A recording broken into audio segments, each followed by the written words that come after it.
नमस्कार, श्री स्वामी समर्थ सर्वांना. मी चालले आज आईकडे. आई वडील मुलीला हट्टानं प्रत्येक गोष्टीसाठी बोलवत असतात. आई वडिलांची मायाच काही वेगळी असते. मी चालले होते आज आईकडे. खरंच ऊन खूप लागत होतं. असं वाटत होतं की खूप पाऊस येईल म्हणून.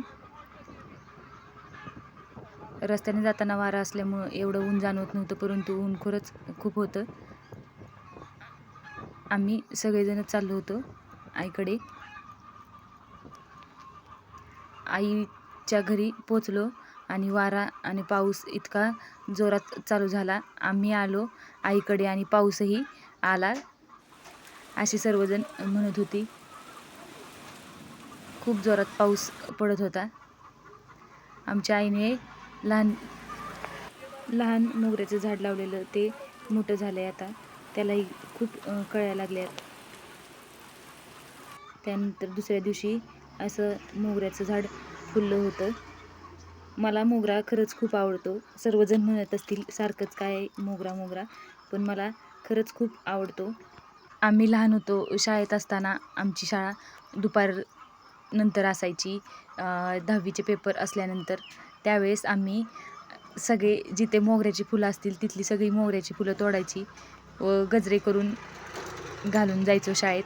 आम्हाला परवानगी नसायची, 2 वेण्या असायच्या शाळेत, पण आम्ही दुपारची शाळा असल्यानंतर घालून जात होतो. मैत्रिणींनाही जास्त फुलं असले तर घेऊन जायचो. मी आणि माझी मैत्रीण, आम्हाला दोघींना तर मोगरा खूप म्हणजे खूप जास्त आवडतो. माझ्या घरी तिकडे हे आहे मोगरा, पण आईच्या इथे काळं रान असल्यामुळं खूप छान आलेला आहे मोगरा. मला मोगऱ्याची फुलं खरंच आवडतात. आईलाही माहिती आहे. त्यामुळे मी आधी आबोलीची ही फुले होती केशरी रंगाची, तीही मोगऱ्याच्या गजऱ्यामध्ये आम्ही दोन्ही गजरे एकत्रित करून घालायचो. आम्हाला जसं गजरा करायला यायचा तसं आम्ही करत होतो. पण आम्हाला खरंच सर्व मैत्रिणींना मोगऱ्याच्या फुलांची खरंच खूप आवड आहे. आणि अजूनही माझी मैत्रीण जवळ आहे, तिला आई मोगऱ्याची फुलं देते व बहिणीही आलेल्या असतात माझ्यासोबत, त्यांनाही फुलं देते. परंतु माझ्या मुलींचं वेगळं आहे. माझ्या मुलींना जास्त आवड नाही, पण आम्हाला लहानपणी आतापेक्षा जास्त या गोष्टी आवडत होत्या आणि समोर असल्यामुळं आम्ही त्या वापरतही होतो. पण आत्ताच्या मुलांचं तसं नसतं, त्यामुळे त्यांना यामध्ये आवड नाही. मला आवडतात म्हणून ही सर्व फुलं तोडली. लहान असताना म्हणजे 8वी 9वी पर्यंत आम्ही शाळेत 2 वेण्याच घालून जायचो, पण गजरे असले की मग गजरेही घालून जात होतो. आता आबोलीची झाडच नाही राहिली, त्यामुळे मिक्स गजराही घालायची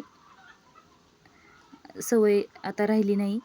आणि जास्त आता फुलंही तिकडं नसतात, त्यामुळे जास्त गजराही घालत नाही. पण आधी गजरासारखं घालायचो, एवढी फुलं सापडली. आणि इथलं वातावरण खरंच खूप छान आहे. रानातलं वातावरण खरंच खूप छान वाटतं. माझे व्हिडिओ तुम्हाला जर आवडत असतील तर चॅनेलला लाईक करा व सबस्क्राईब करा व कमेंट करायलाही विसरू नका. आमच्या दादांनी म्हणजे माझ्या वडिलांनी देवांनाही सर्व फुलं घातली होती. सगळे देवघरच अख्खं फुलांनी झाकून गेलं होतं.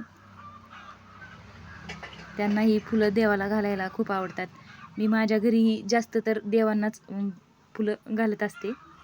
त्यानंतर मला खायचे होते पोहे. मग आई म्हणली कढीपत्ता तोडून घेऊन ये, म्हणून मग मी कढीपत्ता आणला व मिरच्याचीही 2-4 रोपं होती, त्याचे मिरच्या आणल्या.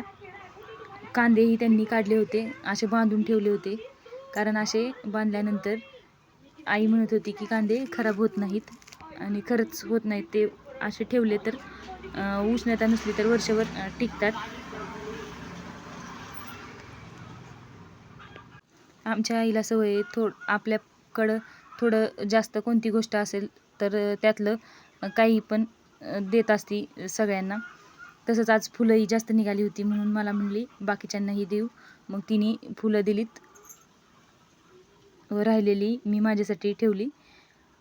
मला आईच्या हातचे पोहे आवडतात म्हणून मी पोहे खाल्ले. बाकीच्यांनी त्यांना काय आवडतं ते केलं, ते खाल्लं, पण मला पोहे खायचे होते. नंतर मी माझ्यासाठी गजरा केला. खूप छान याला फुलांना वास आहे आणि एवढा छान गजरा तयार झाला. हा गजरा बनवतानाही लहानपणी आम्ही म्हणायचो, तुझा छान होतो का माझा? आणि मी असा करत होते व आताही केला आहे.